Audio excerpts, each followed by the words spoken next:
afternoon, everyone. Thank you for coming out here today to discuss an incident that happened at this bar behind me.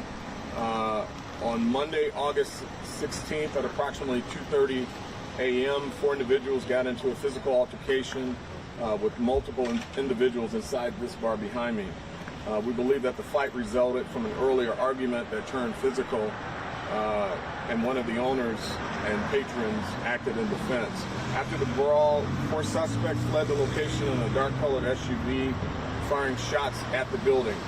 Approximately an hour and a half later, 4 a.m., I want to emphasize 4 a.m., at least 2 suspects in a dark-colored SUV wearing masks drove southbound through the alley, fired multiple shots into the crowd here of people that were off the patio behind us.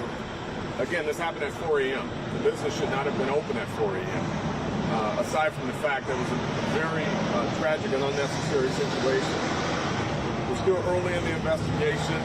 We do believe we've identified 2 suspects at this point, but it's an ongoing investigation. As a result of this senseless act of violence, 1 individual, a 23-year-old male, is deceased, and 3 other males are wounded. An 18-year-old, a 26-year-old, and a 38-year-old. Again, I want to emphasize an 18-year-old at 4 a.m. At a business, Red's Bar, with a liquor license, which already is improper. Of the wounded, 2 were shot in the leg and declared temporary serious, so it looks like they're likely to recover from their injuries. And 1 of the suspects has been released, but as I indicated, 1 is deceased. As promised, we are going to do exactly what we said we're going to do. We're going to require that these businesses act responsibly, that they're responsible business owners. There's a situation where we have a business owner in our community who has not adhered to that responsibility. We've been here 42 times since 2016 for police calls, 42 police calls to this location. As I indicated before when we've talked about this, when we come out to do these investigations, we're going to look at everything. In this instance, we found liquor code violations. We found that they had a number of tickets. We've got BC here, Buildings and Safety Division. We've got the Fire and Health Department here, the Fire Department's here, the Health Department's here, and there's a number of violations here. So we're shutting down this business and we're conducting our investigation. We're going to continue to conduct our investigation. But again, we're looking for responsible business ownership. We are not kidding around with this. We're going to require that these businesses do their part to keep our community safe.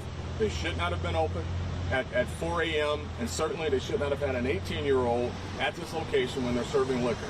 So we'll be reaching out to the Liquor Commission. We'll be filing a MCC violation with the state, and we'll be also looking to pull their liquor license. Are there any questions? The third person, sir, I forgot you had the 1, 2 intent series, and then the third wounded. What was his name? Gray's wound, and he was released from the hospital.